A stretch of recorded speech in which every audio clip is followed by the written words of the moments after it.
Welcome, friends. We're so glad you're here. And with Zoom, it's hard to say good evening. We could say good evening. I doubt it's good afternoon for anyone, but possibly good morning for a few of you. So welcome. We are glad that you are here. I have a feeling when you're admitted, your microphone and camera, I think the setting is automatically off, but it's nice to see some of you. Hello, greetings. Hello. Welcome. We're so glad that you're here. Oh, it's fun. We've got from on the road or in the garage. I'm not sure, but somewhere. Well, there's three of us here. So. Oh, and even more. That's hello, greetings. And look, Eileen, as if that helps me see. Okay, hello. Greetings. Well, we are so glad that you are here. Welcome, Donna. Welcome. It's nice to see all of you. And this will be a mildly interactive, not overly interactive. I have a PowerPoint presentation and have information to present, but I was telling Tiffany is going to be our admin assistant. So if you have any questions or anything, you can chat her and she will be the one to help you if you have questions. So I was telling Tiffany ahead of time, my hope and prayer is not that this is merely information and you leave going, oh, that was a great workshop. Yeah. And you go off to the next plenary or workshop or whatever, and it's not useful, that somehow it doesn't help you as you are serving your people, serving the people that have been sent out through your church. So let me briefly pray for us and we will jump right into the presentation. So, Father God, we thank you that we can come together as brothers and sisters, united literally all over the world, because I know everyone in this Zoom has people that they care about that are scattered all over the globe. Lord, thank you for the people that you have called to go, and thank you for the people you have called to send, and thank you that we can be part of your body working together.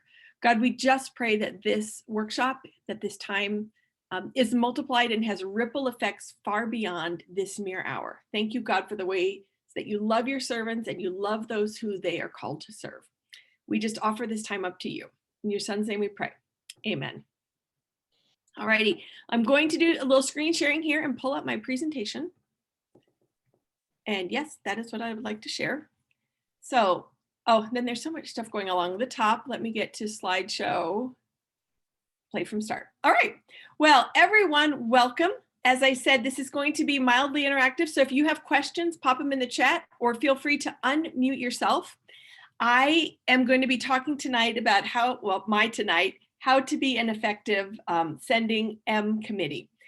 And my first slide after this introduction is just who am I, why do I care, and why should you care to listen to me? So briefly, I'm assuming many of you are members of a mission committee, and that's why you're here. And so many moons ago, I was on a mission committee out of a sending church that I attended in Lawrence, Kansas. And I was in your shoes of wanting to support and send well. I went and I lived in China for 18 years. So I was on the field for 18 years. 10 of those years, I was the director of member care. And so I worked in the organization I was with is sort of a medium-sized one. It's big enough that it's big, but it's not like gigantic. So over the years, I worked with hundreds of people.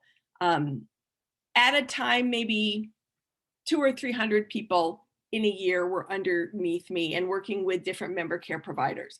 So in that role, I got to see all of the different needs of people up front. And since I lived in China, you will notice I kind of go back and forth with using the M word and not using the M word, because living in China, that was a verboten word.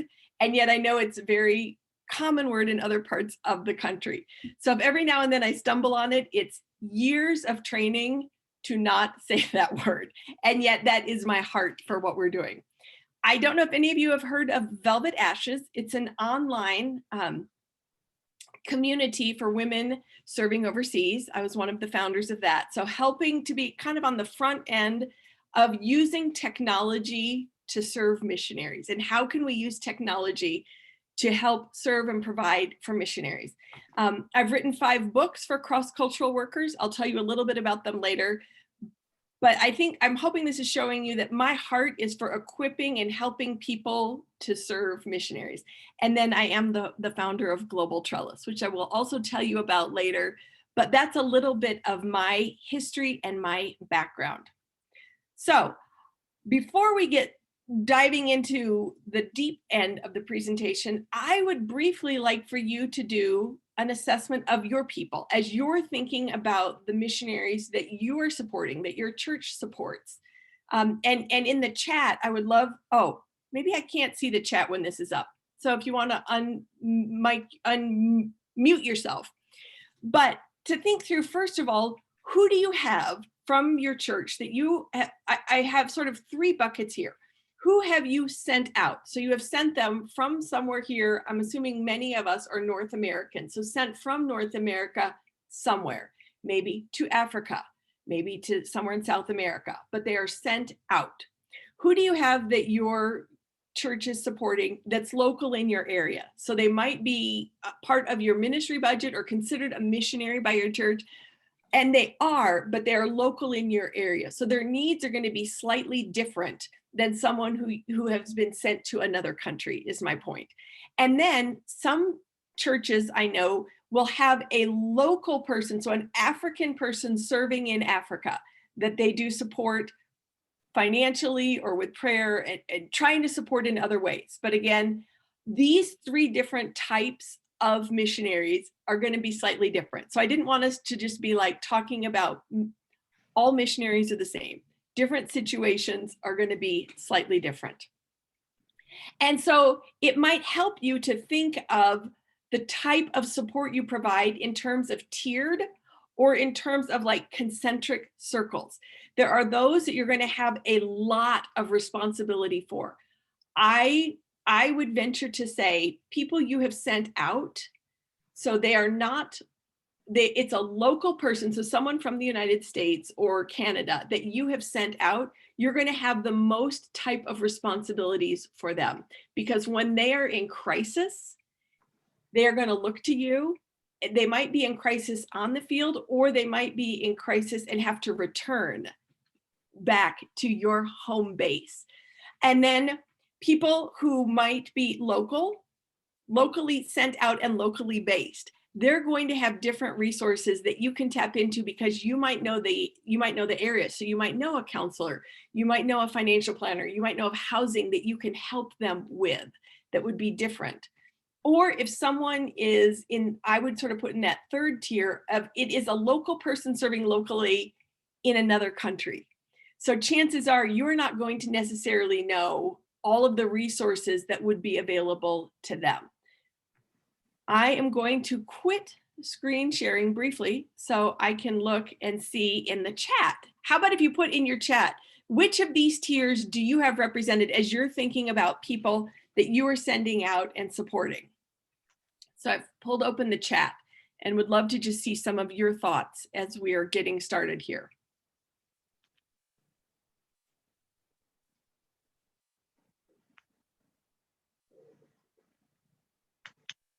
And I realize some of you might be on your phone, so that might be a little tricky, but still. Or unmute yourself. A few of you, unmute yourself. North American Mission to Africa, that's great. We support all three types. Wonderful.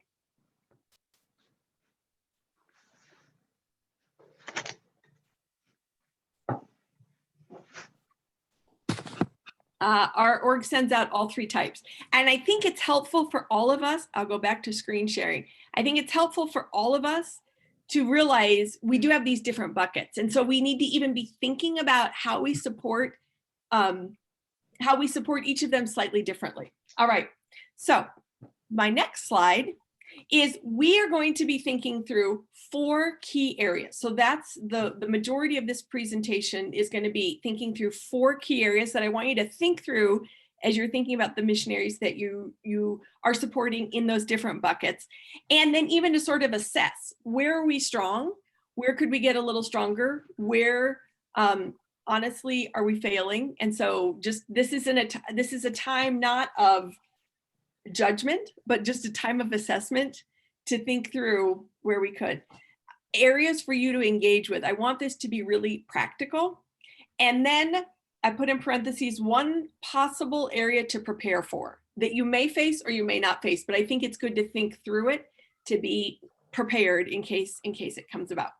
So the first area is, as you are thinking about how to be effective in sending, is it as a relationship. And I know that you are familiar with Paul's letters. And what I love in Paul's letters throughout the New Testament is how much relational language is sprinkled in. He knew the people he was writing to. Greet this person, greet that person. These two people do this. Take care of that person's mom. There was a relationship. And I am assuming you are here at this workshop because it is your heart to care for missionaries. Sadly, I think you know a lot of people are sent out and they're cared for right at the beginning, or they're cared for before they go. And especially if they end up being on the field a number of years or in ministry a number of years, that relationship can start off really strong and slowly just weaken for a lot of reasons. I know from the missionary side, often they can feel the change in relationship because the church they left might not be the same church that it is now. Thinking of your church, what was it like if you sent someone out 10 years ago? What has your church gone through 5 years ago, 20 years ago? That sometimes they can just feel sort of that lessening, but there's such a value for the relationship. And what my second point here is, lower the bar. I think so many organizations, mission committees, churches get tripped up because you think, I can't do all the things, I can't do all of this, so then we end up doing none of it. And what I want to encourage you is, it's okay to lower the bar, but have a bar. Don't make it so low there is no bar and you end up doing nothing. So to a certain extent, what I mean here is, probably now a lot of your missionaries have some form of digital communication. So whether that is that they're writing newsletters, that they're emailing to you. So I'm just going to use that as an example. Hit reply. That's it. Hit reply. I know you're like, wait, what is the big takeaway? The big takeaway is hit reply. And I think sometimes we feel, well, if they wrote this long letter, I have to respond in kind. And that gets in the way of communicating. You don't have to respond in kind. Hit reply and just reference one thing. Oh, that outreach sounds really exciting. You know, I will be praying for, and it truly can be one sentence with blessing, love, thinking of you, whatever is appropriate language for you and for that person in their context. Your name, hit reply. So just showing and building that relationship. If they have a private Facebook group, like something. Again, it doesn't have to be a huge thing, but just that indication that there is a relationship, that you are doing something relational. If they have a WhatsApp or a Marco Polo group, it is just as simple as letting them know, I loved that WhatsApp message. I listened to your Marco Polo. I think if this could be my number one takeaway for you, just do something. And I think, again, we feel like, well, they wrote this long letter, or lower the bar, just do something. Find some way to respond. But the other thing that I really would love to encourage all of us is, a relationship is truly two-way. And I can tell you, as the person who's been on the field, often I felt like it was one way. I knew it wasn't one way. I knew they were praying for me. I knew there was the financial support. I knew when I first went, it was back in the day that it was literal clip art. So I had pages. I know some of you also remember this, literal clip art, where we took printed pages. Because I lived in China, it was little pages of bamboo. It was little pages of the Great Wall of China. It was little bowls of rice. It was little pandas. And we actually took out our scissors, cut out the clip art that we wanted included, stuck it in the envelope, stuck it with the letters, mailed it back to the US, and our communications department put it together. I knew they would read them because whenever my parents would call me, they'd be like, oh, so-and-so in church really liked your newsletter. So I knew they were being read, but I didn't always feel that way being on the field. And so find some way to have a two-way. So that's why I was like, hit reply. If you're from a church that you have a very large number of people that you send out, and so it's hard, divide up on the committee. And you might have thought of these things, divide up on the committee and have a certain number of people that you're assigned to and this person's assigned to. If you've got, I know sometimes Sunday school classes will be assigned to a person or a small group. Just double check, are they sending them something? And again, every now and then, once a quarter, once every 6 months, it does not have to be every single week, but just that they're doing something. One idea I have had, I've pitched it a lot of places and no one's taken me up on it. I think it's a good idea, and maybe this is the group that someone's going to pick me up on it. Just as the M's write newsletters to their supporters, I would love it if a church wrote a newsletter to all of their M's. So again, it's one communication that you can just send out. And the thing is, I think we think, well, what would I say in it? They would just love to hear, hey, we had, like, if you did it every quarter, what had just happened in that quarter? We had Vacation Bible School. We started a new Sunday school series on this, that, and the other. It doesn't have to be big, huge things. It's just sort of what you would like to know what's going on in their life. They would like to know what's going on in the life of your church. And now that is more likely. I know with COVID, with so many churches doing online stuff, actually, I'm based here now, actually in Colorado, and I still am on full-time support, and I still write monthly newsletters. Golly, I've been writing monthly newsletters since 1995, so we can all do the math. Let's just say that's a long time. Maybe a couple of you watching this, longer than your life. I still write monthly newsletters. One of my sending churches is in Kansas. And due to COVID having to switch everything online, I have been able to sign up for all of their newsletters and their prayer lists and everything they had to move online. And I have to tell you, I feel more connected in the last 6 months to that church than I have felt, very sadly, in years. Again, they love me, they pray for me. I write newsletters. Every now and then I get a Christmas card. But just if we can find ways to lower the bar, I just want to know what's going on in the church. I don't need huge things. So you could take a photo of your M committee. You could take a photo of your meeting. Again, you just sort of like to see their environment, and it might be silly, or, I mean, it doesn't have to be like this professional photograph is what I'm saying. So even if it's kind of like all of you around the table and you've got your phone at a janky angle, you're like, just something to humanize and to build that relationship. So as you're thinking about this relationship piece, I would love to know what's one action item, what's one thing you are going to do. And I was going to go to the poll over here so we can sort of see in the chat box what is one action item for fostering relationship with people that you serve.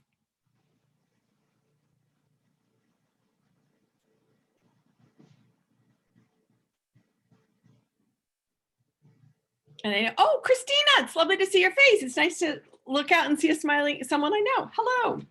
So, oh, I love that. Giving our M's a call or a Zoom invite. Yes.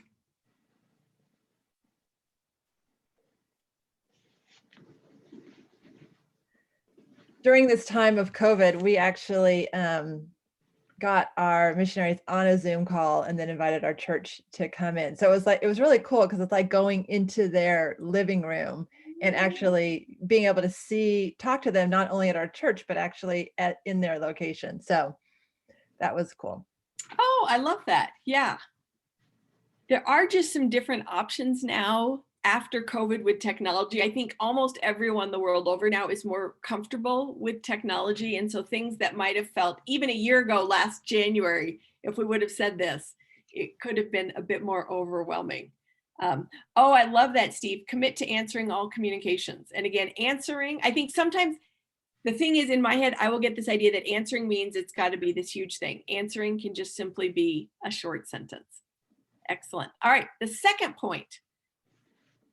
Going back to the second point. So the number one, my first point is how to be an effective sending missions committee is just to focus on that relationship. Focus on that relationship. The second way that you can be an effective sending committee is to think through the stage of life of the different people. So as you think of all of those different people we were mentioning at the beginning, all of the different missionaries, thinking through people who are single, okay? What does someone who's single in their 20s, kind of what is that stage of life? What might that stage of life be on the mission field in this day and age? So thinking of yourself when you were 20, but also then now modernizing it. What are some of the polls? What are some of the blessings and the excitement? What are some of the stresses of being 20 in your 20s? Thinking in your 30s. I will say for a lot of particularly women in their 30s, if they are single, they are beginning to think about, is part of the cost that I will not have children if you're single? They are thinking, many, certainly not all, but some are thinking, am I going to have to choose between this call on my life or returning maybe back to wherever home is, England, the States, Canada. So just those are some, but again, not all. And so I was in that category of in my 30s, single on the field. And the assumption that, oh, this must be a real wrestle for you. That's why you want, number one, you want it based on relationship. Out of relationship, you can have some of these deeper conversations. If you don't know and you just say to someone, so is this a real struggle for you? Chances are they're not probably really going to open up. As you're getting into your 40s and 50s, especially, as you're getting into your 40s and 50s, what many singles, both men and women, are facing is now aging parents. And so beginning to think through all that comes with that. Is it time for me to return back home to help care for them? Because often for the single, they are the most mobile in their family. So though they may have lived the furthest from their parents, chances are their siblings are married and more rooted in wherever they are. So again, every family is different, but if they don't have siblings near their parents, they are beginning to think about their role in their family and with their parents. Into their 60s, also could still be aging parents, could be their own retirement and where they might be living, and how to know when God is calling them off of the mission field. So these are just certain things. So you can see a single in their 20s are thinking about very different things than someone who is single in their 50s and 60s. Newly married, depending on the agency that they're with. Some agencies will require newly marrieds to be off the field for a year. So if that is what the agency that they're with requires, maybe they're going to need housing in your area. Again, depending on the agency and the way support is, they might need a part-time job. They might not have enough money to live in back, quote unquote, back home in their home based. If they are on the field newly married, what sort of resources do they have there? Is it something that you could pair them with a mentor couple in your church that just once a month they're Skyping with, to provide them with some resources that they might not have other people in their stage of life of being newly married on the field in their organization? They might have other couples that are much further along in the marriage journey, or they might have singles, or they might have no teammates. So that's why just thinking through what maybe would a newly married couple on the field need? What does a family with young kids need? And thinking through all of that, especially with young kids as they're beginning to get into educational ages. What are some of the support that they're going to need with education, with having time to invest in their marriage with young children? Often, I'm sure you all have heard of couples, families on the field who have not had a date night, who are just, Housing is small, being together is small, setting aside COVID time, even in normal times, housing is small, being together, having just the resources to spend time investing in the marriage, but also for you to be investing in knowing the kids and getting to know families. And we'll sort of get down to that. Well, let's jump down to all the education stuff, and I'll come back to infertility, all the education stuff. What's available in their area? Do they have international schools? Are there school fees that are very different than school fees would be for us? How available is education? Do they need to look at homeschooling, online schooling? And often, maybe as they're getting into education, discovering some of their children have learning disabilities or special needs. And that's not something that is easy to talk about, depending on what is going on with their kid, behavior, educational. That's not something that's going to be in a newsletter to just broadly share, so-and-so is really struggling with this, that, or the other. That's why out of a relationship, then you can come alongside and really help support real needs. For some families, are the needs of their children so great that they're having to consider leaving the field? And those are very heavy and difficult things to navigate. And so if you can be a safe place and helping them navigate, or is it something they come back to the States maybe for a year, their child has a very unique reading disability, and with some intensive training, both for the parent and for the child, with a specialist, a reading specialist, that would be enough. And that's why all of these situations are different, but thinking through these stages of life and thinking through what that missionary needs to help them fulfill the call God has. And part of their call is being the parent to this child. And so fielding all of that. Stage of life, if a couple is married and dealing with either infertility or secondary infertility, and all that can go on depending, again, where they are in the world, what type of medical support or situations are available to them. So just thinking through how can you help with that? What information, what maybe extra finances of getting them to medical care and all of that. So just some of those. And then thinking through stages of life. What are health needs of people in their 20s, 30s, 40s, 50s? We all know as we have aging bodies, there are just different health needs at different stages of life, and different health needs with their children, with their parents. Vacations, do you encourage that? For many M's, this is an area that's murky because it involves using supporters' money. And so it can be a bit shame-based or just complex. But if you talk about it and say, no, we want your family to have an annual vacation. We want you to have spent a week or 2 weeks together.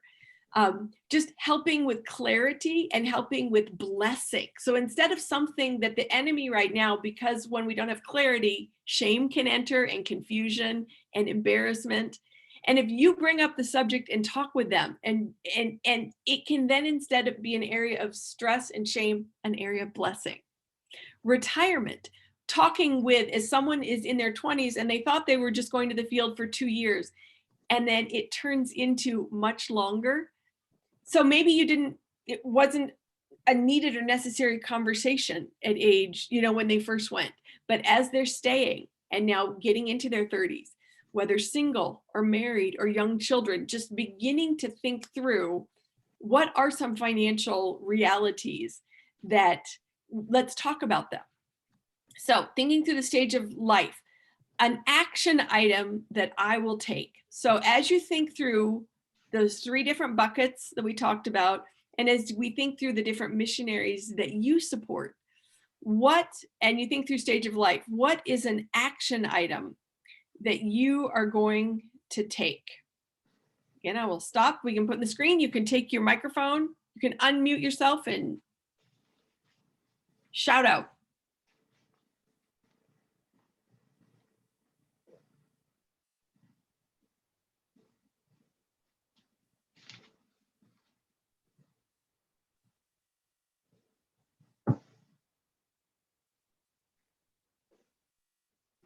Okay, dear sweet people, we're talking about relationship and I'm getting nothing. I need a little something. So people, we're going to model. Someone unmute. Help me.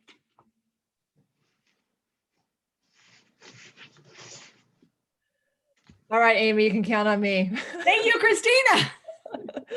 But I mean, actually, I don't have any I wills except for to become more aware of this, like, you know, to really be thinking through.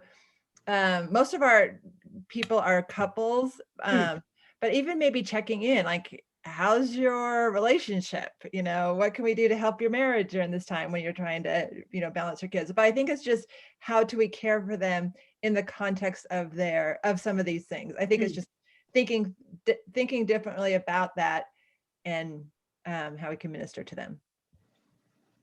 That is great. Thank you. And I saw that Rose put in the chat, proactively asking questions that are related to their stage of life. So I love that. And I think, again, out of that relationship, and it even just shows, oh, I'm aware that you have young kids. I'm aware that you've been married several years, and I don't know if you and your husband, I don't know if you and your wife are trying to have kids, but just wanted you to know if you are, and if that's an area that's not going well, I would just love to pray for you about that.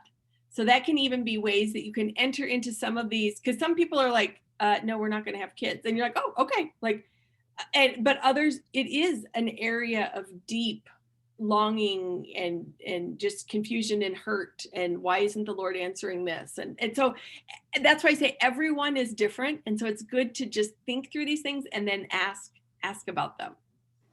We have an annual report that we do. We send out to our workers.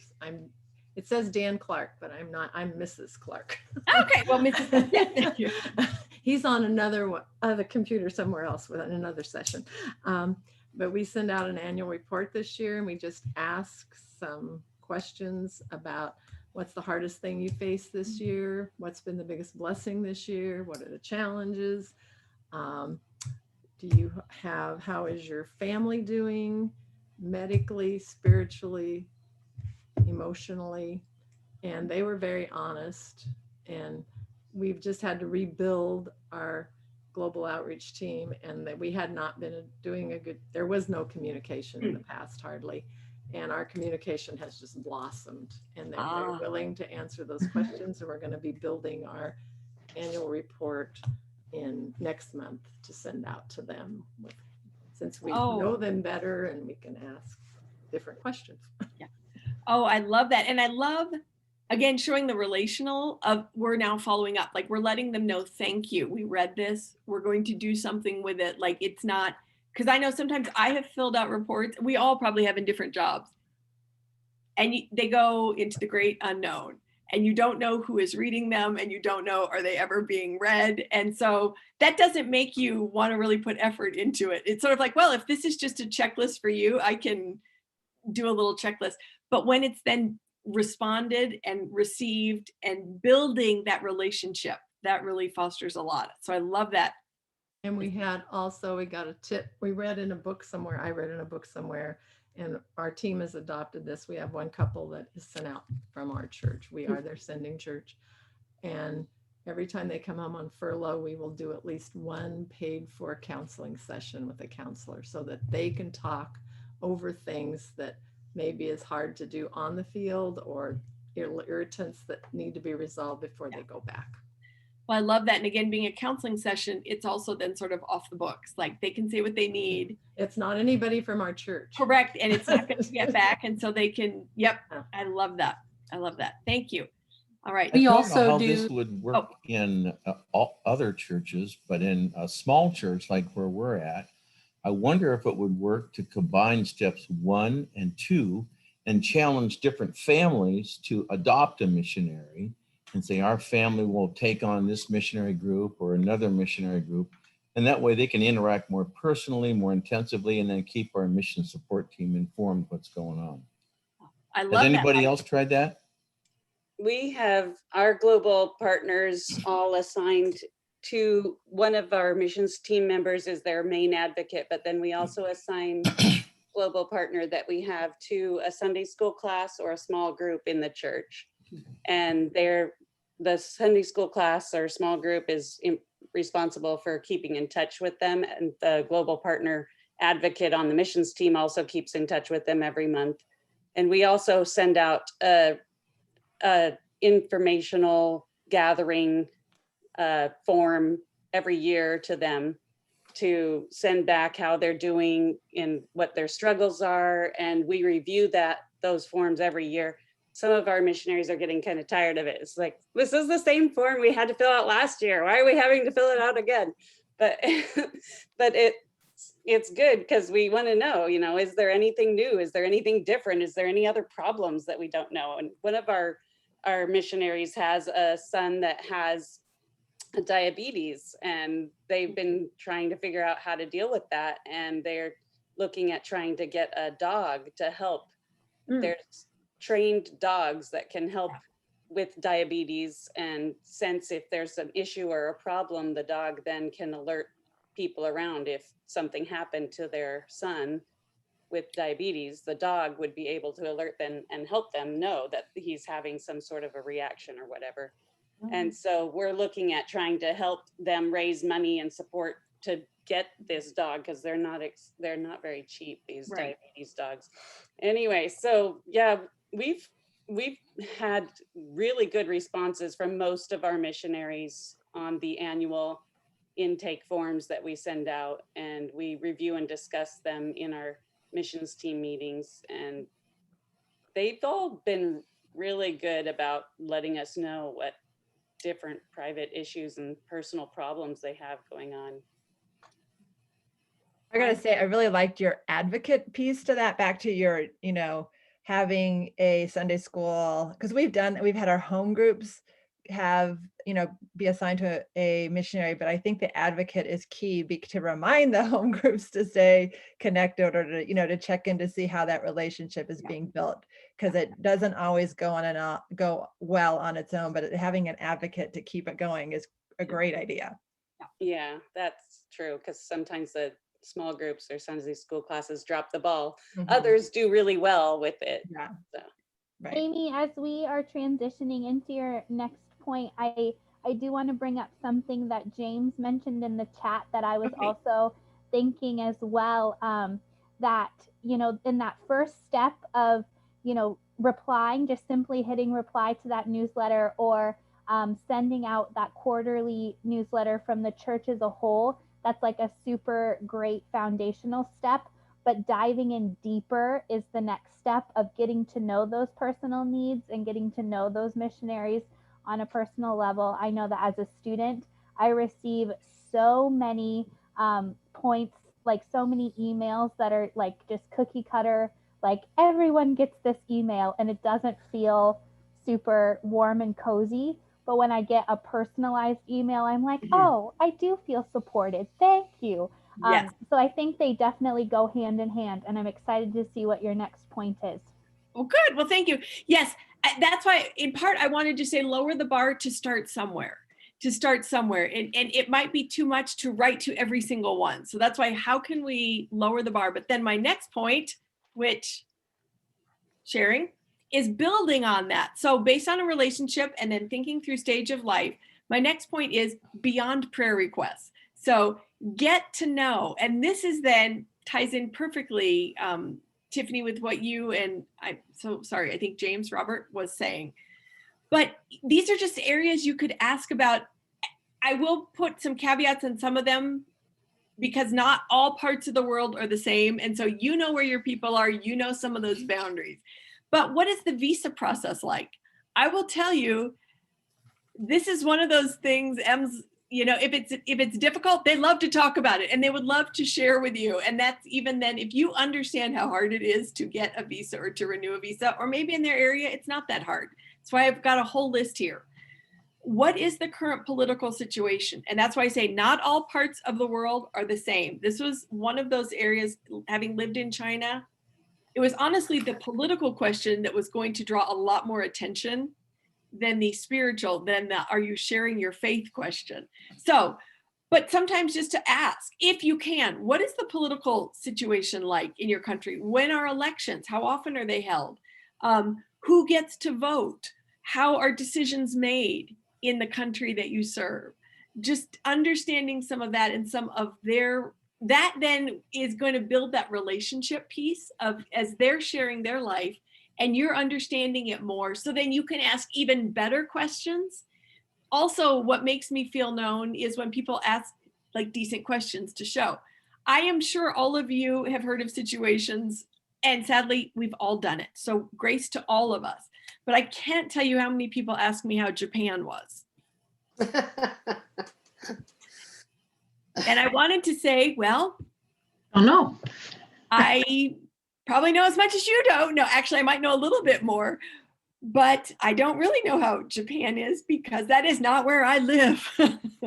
And so, but then when someone does, to this day, my very first assignment was in Chengdu in Sichuan. So if something happens in the news with Chengdu and someone, one of my, someone who's been on my support team literally now for almost 30 years, sends me a text or sends me an article, like it just shows you really knew me. Like you still remember, even though it's been years since I lived in Chengdu, just that little bit of that you did know me. Another area that could just be interesting is what are relations like with the country that you're serving in and other countries around them? Like what positively is impacting them? What negatively?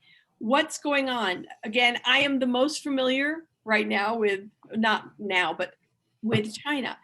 And it's easy sitting in the United States to think that China and the US right now are, well, people, it's China and the whole wide world. If you follow China stuff, it is China and the whole wide world. So that's helpful to know it's not simply China and the US. Right now, I can tell you stuff about China and this country, China and that, like it's just, and so what's going well? What are countries that they have very strong relations with? What are countries that there's historical just stuff? So if you know Asia, relations between, in general, again, broad strokes, but between Korea and Japan, there's a lot of animosity there. And every now and then China is pulled into that or pulled into this side or pulled, just sort of the more you understand even then the nuance of the countries around them and the history of what's going on in there, that helps you enter their world a little bit better, the missionaries that you're serving. Questions about their housing. So again, it doesn't even have to be, some people are going to be like, I don't know anything about the politics in the country I live in because I don't know anything about politics in the US. I do not care about politics no matter where I live in the world. So each person's going to be slightly different, but asking about their housing. What do they have neighbors? What are interactions with neighbors like? What is their neighborhood like? Where do they go shopping? Are they able to have groceries delivered? That's becoming more, in certain parts of the world, more and more common. Are there markets? How has COVID affected markets and food and just daily stuff? Asking about their team or their current setup. What's really great about your team? Because if you've got someone that's been on the field a long time, this is an area where there's tons of turnover. Who is on their team? What is it like? It will probably vary every year or so. So even just sort of getting a feeling of who's on your team, what is your current setup like? So I think number 3, based on a relationship, sort of understanding stage of life, and then how can you get to know beyond just prayer requests? So take just a moment and think through sort of an action item. As I think about these different areas, what is something I could ask someone? And then later tonight or tomorrow or the next Zoom time you Zoom call them, what's something I would like to know about their life? What's so cool now with technology is they can take a photo. I mean, there's ways of sharing life that is so much easier now that they can give you little snippets. I'm watching time, so after I stressed how relational I need you to be, I'm now going to say, don't tell me. You can put it in the chat. You can tell each other. But I know I'm a hypocrite. This is Welcome to Life with Amy. All right, moving on to point number 4. And this is the one that's the most serious and the heaviest, but I also think this is something you need to consider as being part of a sending organization and understanding potentially you're part of the responsibility. And that's going to be when it's a hard situation, when a missionary experiences hard things. This year with COVID, you're probably quite aware of hard things, of whether borders have been closed, of whether they have not been able to return to a situation, or a visa ran out and they had to leave. But I wanted to highlight other areas outside of a COVID year, because as I said, I worked in member care. I was the member care director for 10 years. And these are just different situations that are going to come up outside of a COVID year. Medical. So possibly, and again, depending where they are in the world, what the medical situation is, what type of access they have, what their insurance is, because sometimes their insurance, maybe they can leave their country, but they need to not come back to the US. They need to maybe go to Thailand or some of these places that are more for medical tourism that might have more affordable. But someone is diagnosed with cancer, and it's quite a serious form of cancer, needing to come back or needing to have access to more treatment. Someone breaks their thigh we had someone slip up northeast in China on the ice, break her thigh in such a position, she had to have surgery within like 12 hours or lose the use of her leg. And it wasn't available in that part of China. So getting her medevaced out to a place that was available. So sometimes you will just be aware of them and your role is to pray, and then sometimes your role is going to be, you get a phone call, you get an email, and they are coming back and you have a limited amount of time to find housing, to help navigate all of these things. So just beginning to think through. Medical, honestly, to a certain extent I have found it more emotionally easy to deal with, because there is something wrong. We can try and address it in the immediate. Obviously, if it's cancer and it's going on, there's the whole emotional side to medical. But if something psychological, so possibly you have someone on the field who has never struggled with depression, or they have, and they end up having a very serious depressive episode. So serious that they are unable to function and needing to come back. And so you then, even as a mission committee, might need to wrestle through, what is our role of supporting someone who is unable to be on the field? How long do we walk beside them? And there is no one answer. That's why I just think these are hard situations to think through. Oh, good night. I have several examples, but one of probably the most, they're all difficult, but a difficult one was a young man. We didn't know this had happened. And neither did his team, and neither did anybody. Had some sort of psychological episode, went and got on an international plane, flying back to the US. On the plane, had a violent episode. So the air marshals are involved. He is arrested, and his parents get a phone call that he is in some sort of airport jail in San Francisco. And they're like, no, he's not. He is in, whatever country. And they're like, no, he is not. So there is their son in jail. And none of us knew that he had left the country, that he was having this sort of. So these, again, you are suddenly going to be dropped into the deep end of a situation that you are not prepared for, that you cannot think through all of the psychological things that will go wrong. The couple that comes to you and their 5-year-old son wants to be a girl and loves to play dress up all the time and hides in his tent and dresses only in princess dresses. And you're just going to be confronted with a hard situation that there is no clear, tidy issue. And so just thinking through, what is our role? How do we walk with someone that we might be dropped into a very difficult situation? Another hard situation is if you've got someone that won't respond, like, they're not in a good place and they won't respond to you. Most recently, I was thinking of a person we had known in our organization for years. She was not a well person, emotionally, psychologically.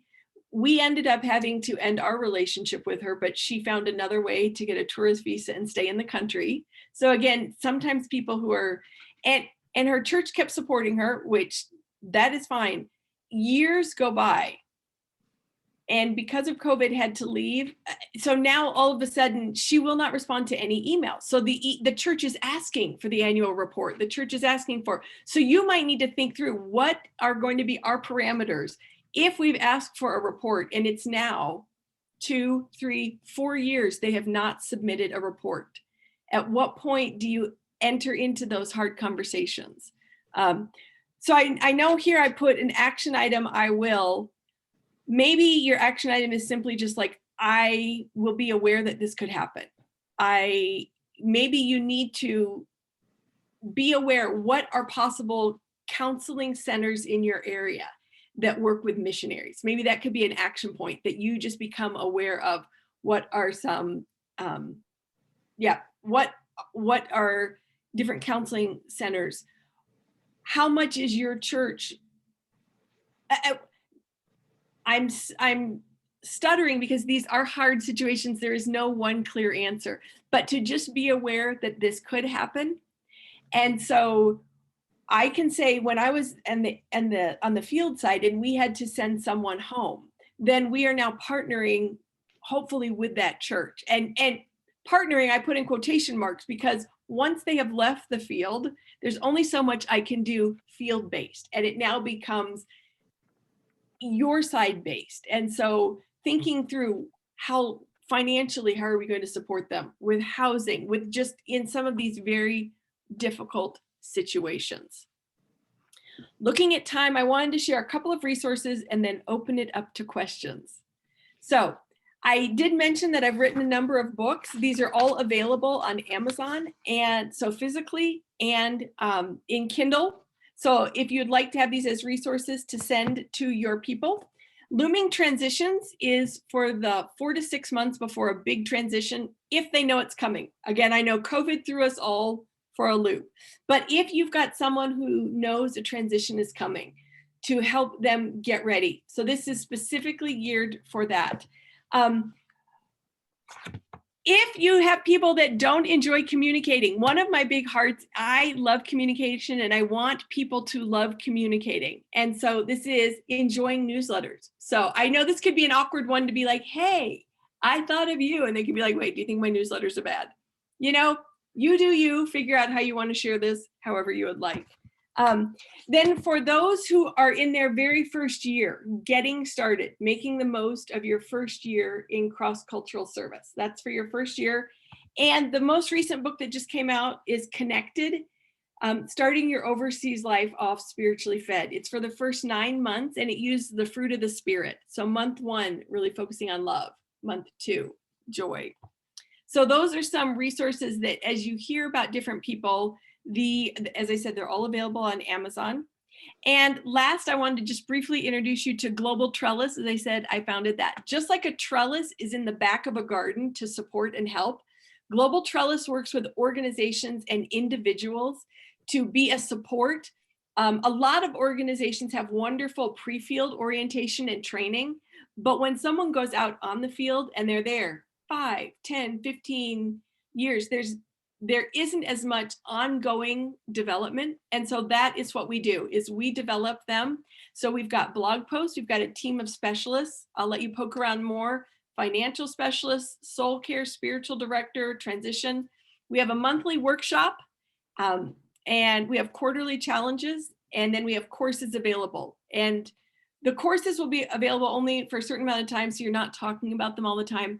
But if you know anyone going on home assignment or furlough, the sabbatical journey course will be available on January 21st to 31st to buy, and they can use it. It's for any level, any length of sabbatical. If they have a 3-month home assignment, 6-month, a year, it's meant to adjust. So those are some of the resources that I wanted to share with you. We have 6 minutes. I didn't know if you have questions for me or other people here attending this workshop.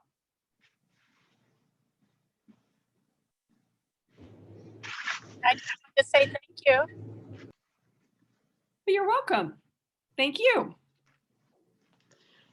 So Amy, Yes. Amy, this is Donna. Yes, Donna. And do you know anything about the rope team effect? I don't.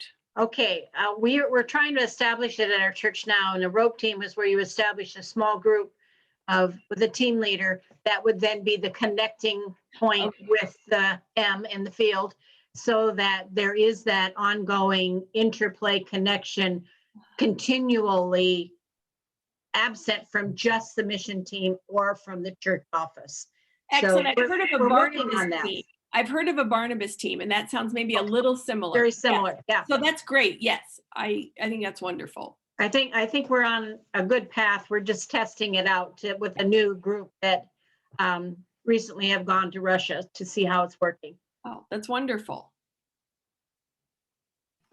I just want to say thank you, Amy, for pulling this together and for everybody else's comments. We're a smaller church. We don't have a lot of sophistication, but they're in here. There's a lot of great ideas, and we'll take it back to our mission support team and see how we can implement some of them. So thank you very much. Yeah, you're welcome. Thank you, Mike. Our church has decided to not sponsor so many missionaries because we feel like missionary care is very important. And so we only have 8 full-time missionaries that we support and sponsor. And we feel like we're doing a pretty good job keeping in touch with them.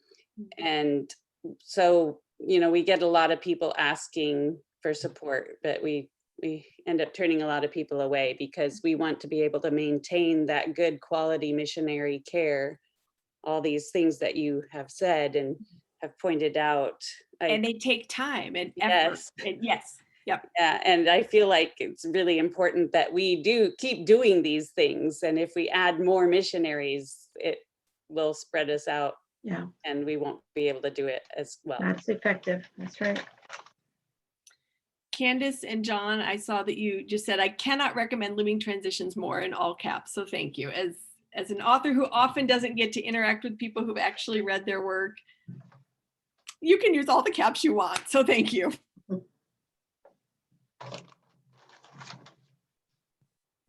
All right. Well, everyone, thank you so much. May the Lord bless you and keep you. My contact information, I think, was at that very bottom, but Amy at Global Trellis. Tiffany is got a link that she's going to drop in the chat. Oh, thank you. Yes, thank you for joining us. There is a brief moment to fill out this form, and then we will have a different survey for the whole conference, but this is just a survey about this one workshop. I don't mean this little workshop, but just this one. You're not having to evaluate everything. So thank you all. I really appreciate your time, and we'll see you in another session. Okay, thank you.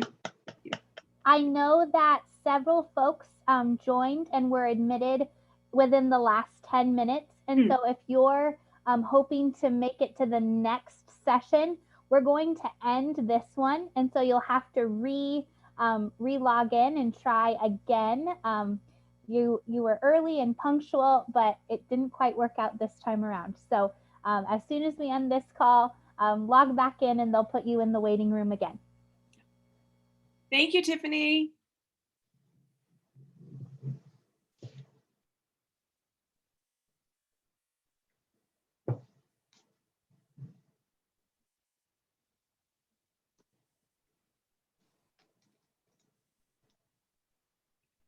I'm confused. Are we supposed to leave this session and log into the next one? Yes. Exactly. Okay, everyone's just here. So I'm like, what are we doing? Okay, thank you very much, Tiffany. Of course, no problem. Goodbye. Bye.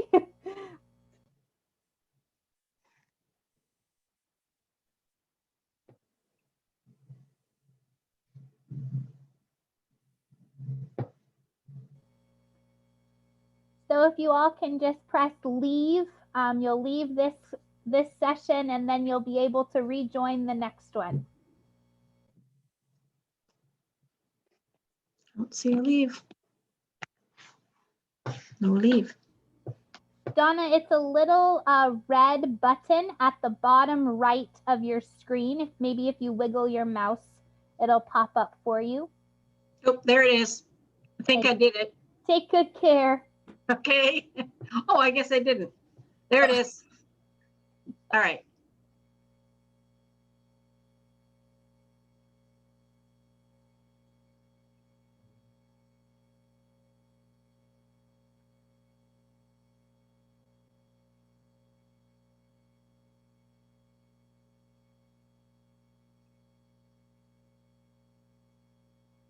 Perfect. Okay, I removed a lot of people, but like Good. don't report over. But I'm like, smile.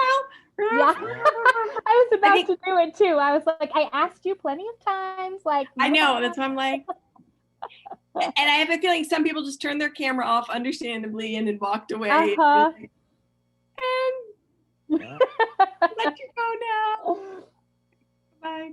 Well, Tiffany, thank you so much. I Of really course. appreciated that. Yeah, I think it went wonderfully. You did a great job. Yeah. And I think that you you had to bite your tongue a little bit. You asked everyone to start talking and then they wouldn't stop talking. I know. Then I was like, okay, I know what I need to get through. So Hopefully my transition helped thank you. you. Yes, yes. No, thank you. We're a good team if I ever need. Yeah. And I did go ahead and friend you on Facebook, so I'm looking good. forward to staying connected. Okay. It was so lovely meeting you. Thank you so much for volunteering to help. I really Yes. appreciate it. Happy to. Okay, I'll talk to you soon. All right. Take Thanks, care. Tiffany. Okay. Bye-bye. Off to the next. Bye. Bye.